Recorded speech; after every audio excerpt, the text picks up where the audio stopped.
What goes up must come down, right? Newton's law of gravity has been proved right in recent years as homebuyers have anxiously watched some house prices rise to record heights during the COVID-19 pandemic. The price hikes have seemed unstoppable until now. Housing experts and economists forecast that housing prices will continue to increase in 2023, but they anticipate a more measured value rate than the country saw last year. Despite the 11.3% 2022 estimate, Fannie Mae predicts that housing prices will rise by 4.3% in 2023. That is far slower rate of appreciation than the dramatic housing price growth of 2021, but it's still appreciated. Inflation is soaring. It has become a problem. That's why many national banks have raised interest rates. That makes it more expensive for your bank to lend money, and they pass that on to businesses and people who are customers with them. If you want to buy a house and knock on the bank's door, they will charge you a higher mortgage interest rate. You then lose more money for the same house because of that interest, and that makes it less attractive to buy a house. The demand decreases and therefore the prices and thus the inflation.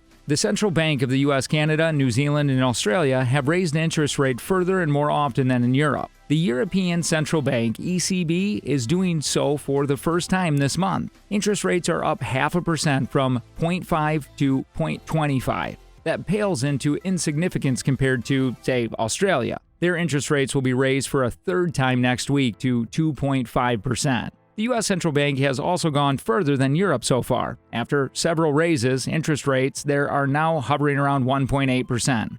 As a result, we see the housing market decline. But the United States is heading for a recession because of the interest rate increases. You can normally avert this by lowering interest rates, but that's not possible now because first, inflation has to be squeezed out of the economy. Countries like Canada, Australia, and New Zealand also face this dilemma. For the time being, you can see that the choice is being made to curb inflation. As a result, Australian experts expect interest rates to rise to just under 3% and average house price to fall by perhaps 20%. It's not all doom and gloom. Earlier in the article, an Australian expert's expectation was discussed. He said that the house price could fall as much as 20%. But is 20% a lot? The U.S. housing market is declining rapidly, a combination of record increase in home prices, which jumped 38% over the past 2 years, and spiking mortgage rates, up from 3.3% to 5.89% over the past 6 months, has brought the pandemic housing boom to an end. We're looking at the sharpest downfall in housing activity since 2006. While it's fair to call this decline a housing correction, it is far too early to call this a housing crash or housing bust.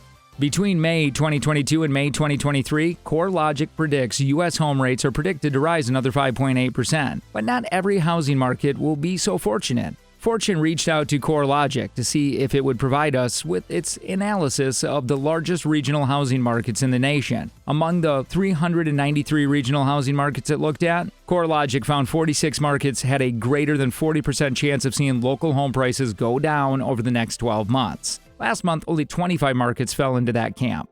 That is a 74% one-month jump.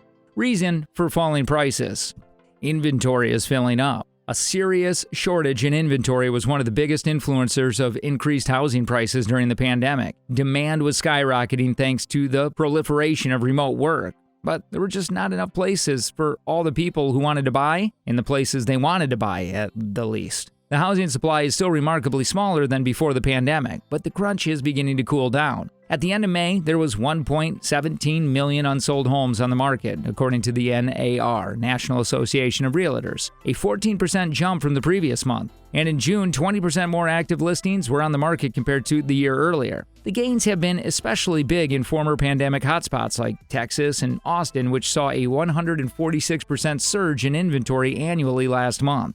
Mortgage applications are falling. As record high inflation persists and recession fears mount, the Federal Reserve has rapidly increased its signature interest rate this year to avert the economy from overheating. When the Fed consolidates the strings on the economy by making it more expensive for banks to borrow from one another, banks normally increase borrowing costs for random people. So mortgage rates have risen twice, from 4% to nearly 7% in the past 6 months, compelling many hopeful homebuyers to take a step away from the market. Rates have increased a bit since peaking in June, but buyers still vary. Mortgage applications for ceiling single-family homes during the week ending July 1st were down 18% compared to the same week in 2021, according to the data from the source. sellers are slashing their prices. As more and more people are being compelled to sit on the distraction, a growing portion of sellers are reducing rates to stay competitive. For each week in the 4 weeks ending July 4th, Redfin data showed that an average of 8% of homes for sale had a price decrease. That is one of the biggest shares since Redfin began tracking the metric in 2017. Redfin also found some of the hottest cities of the pandemic that have seen the most price drops over the past year. For instance, 49% of homes for sale in Utah, Provo, had price drops in May. According to Redfin, the city saw its median home price go over all limits by more than 66% during the pandemic. Location. Location is probably one of the largest playing factors regarding how much a property is rated. The city, nearby institutions, foot traffic, and other interchangeable factors will all affect the cost of housing. As a rule of thumb, the easier it is to locate the property, the higher the price. On a side note, some places in the UK with cheap housing prices include West and North Yorkshire, Northern Ireland, Scotland, and County Durham. The lowest cost that you can go here amounts to around $45,000. On the other hand, Winchester is considered the most expensive, with an average house price of around $550,000.